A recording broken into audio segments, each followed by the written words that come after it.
I'm Betty Alkazian from Balanced Parenting, and today we're going to talk about healthy sleep habits for your kids.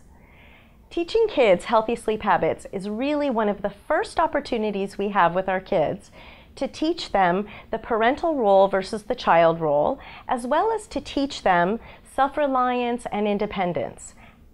The question is, how do we go about doing that? As parents, we have to define ourselves as the experts and let them know that we know better for them than they know for themselves. The way we teach them that is when we know they're sleepy, their eye rubbers, or their eyebrows are red, and you know it is time for sleep. It is time for us to put them down for sleep. And even if they cry, even if they fuss, we need to let them do the fussing, do the crying, and then get themselves to sleep themselves. The key is that how a child falls asleep is how the child will want to go back to sleep if they wake up in the middle of the night. So if you rock them to sleep, they'll want you to rock them again. If you nursed your baby to sleep, they'll want you to nurse them again. So the key is to put your baby down awake so that if he or she wakes up in the middle of the night, then he'll be able to put himself back to sleep all by himself. I know that when you're nursing your baby and she falls asleep, that is just yummy time, and you're not going to shake her to wake her up to put her down in her crib. That would be silly.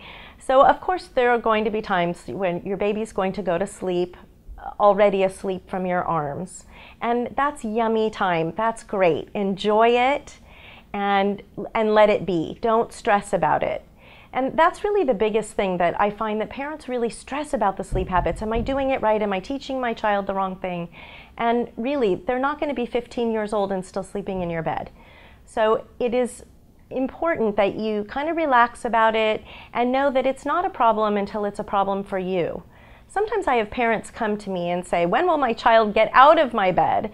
And then I know it's a problem for one or more of the parents. So if it's a problem in the marriage, then it's an issue and we need to get the child back into his or her own crib or bed. Then it's essential. But as long as everyone's happy, then it's great. Whatever works for your family is wonderful. You're the best judge of that.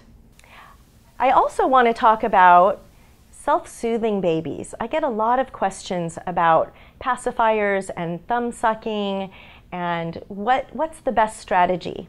So one of my favorite things that I recommend for all parents is to give your child a transitional object.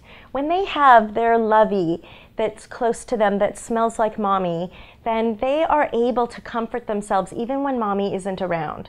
So I highly recommend having some kind of a teddy bear or a silky blanket, something that is a transitional object, because a child who can soothe him or herself to sleep or just into comfort is a really happy baby.